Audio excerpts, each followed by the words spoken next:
Morning Business, le débat.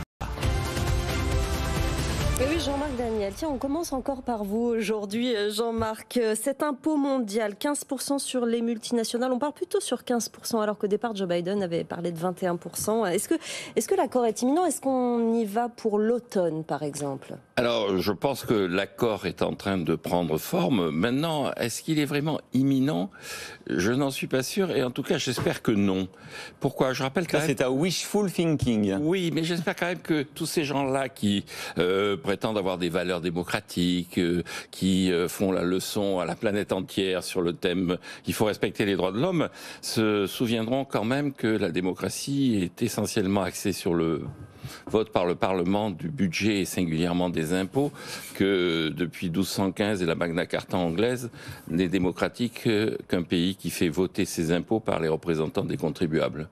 Et donc quelques gouvernements ou fonctionnaires se réunissent à l'OCDE pour décider comment on va imposer les populations, et une partie de la population à travers des entreprises est totalement contraire aux principes fondamentaux qui régissent normalement les démocraties occidentales. Oui, mais Jean-Marc, il y avait des trous dans la raquette, il y avait des États qui faisaient du dumping fiscal, qui déséquilibrait un petit peu. Alors après donc que ces États, que les citoyens de certains États décident de ne pas payer d'impôts, je ne vois pas pourquoi les États-Unis et l'OCDE diraient aux citoyens d'un pays vous devez payer des impôts. Non, mais c'est pas les citoyens, en l'occurrence, ce sont les entreprises. Mais les entreprises, ils délocalisaient leur siège dans des paradis fiscaux. Oui, mais enfin les entreprises, c'est aussi derrière il y a des hommes, et donc quand on pénalise les entreprises, on pénalise les hommes, on pénalise l'avenir. Et avec cet élément clé, là aussi, c'est que tous les dirigeants n'arrêtent pas de dire qu'il faut relocaliser, décentraliser, faire vivre les territoires. Et on fait vivre les territoires, mais on dit mais les territoires, ils n'ont pas le droit de déterminer leurs impôts. C'est une instance qui est une instance multinationale qui va déterminer quels sont les impôts que vous devez prélever. Donc tout ça est contraire au principe même du fonctionnement démocratique des pays. Alors sur le plan strictement économique, l'impôt en question, l'impôt sur les sociétés, est un impôt qui normalement, quand on regarde la théorie économique, c'est l'impôt clé des stabilisateurs automatiques. Un bon impôt sur les sociétés, c'est un impôt qui rapporte beaucoup quand les sociétés sont favorisés par la croissance. C'est un impôt qui, au contraire, se contracte très rapidement pour leur permettre... C'est pour ça qu'il est fondé sur les bénéfices. Exactement. C'est un impôt c'est l'impôt contracyclique par excellence. Alors là aussi, l'OCDE, justement, devrait se souvenir qu'il n'y a pas que les gens qui veulent totalement épuiser les entreprises à coup d'impôt. Il y a aussi des gens qui font des études économiques. Et ces études économiques montrent que le bon impôt stabilisateur automatique est entre 12,5% et 15%. Donc déjà à 15%, on est dans le confiscatoire et le sadofiscalisme. Nicolas Dose. Je n'ai pas l'impression que 15% on soit vraiment dans le sadofiscalisme et que... Mais c'est parce que vous ne les payez pas. Si vous étiez chef d'entreprise, vous le trouveriez. Et que 15%, ça pénalise vraiment les multinationales. Après, c'est vrai ce que dit Jean-Marc, l'essence du Parlement, c'est la mainmise sur la question budgétaire et la question fiscale. Ça n'empêche pas un Parlement comme le nôtre, par exemple, de décider que ce n'est pas 15%, mais que c'est 28%, par exemple, ou 25%. Mais qu'il le décide. Voilà. Après, moi, je considère que ça va aller plus vite que ce que dit Jean-Marc.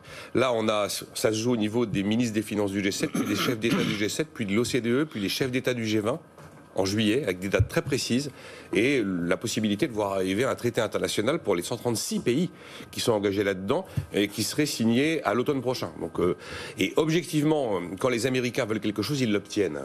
Encore une fois, Barack Obama va mettre fin au secret bancaire avec la loi FATCA, une loi au Congrès, et c'est fini. Quand il dit à toutes les banques du monde entier, si vous avez dans vos comptes des Américains, des ressortissants que nous ne connaissons pas, et si nous nous en rendons compte, vous perdez l'accès au dollar et votre licence sur le sol américain. Aucune banque internationale, UBS comme une autre, ne peut se permettre de vivre sans l'accès au dollar. Donc évidemment, ça a très bien fonctionné.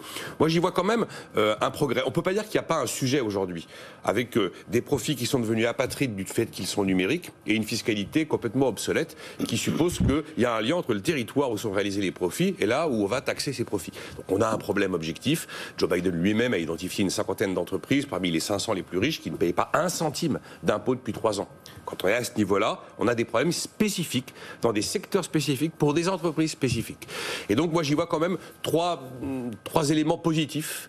Le premier élément positif, ce serait qu'un consensus mondial sur une question comme celle-ci semble à portée de main. Tandis que on a toujours imaginé que c'était totalement impossible. C'est aussi la fin d'un double dumping, les États qui se font concurrence entre eux. Alors à la limite, la concurrence, moi je suis plutôt pour, mais les entreprises qui vont utiliser tous les enjeux légaux, tous les outils légaux pour échapper au maximum à l'impôt. Et puis, finalement, on pensait que le multilatéralisme avait disparu. C'est un acte de multilatéralisme qui refait surface. Merci Nicolas, merci Jean-Marc.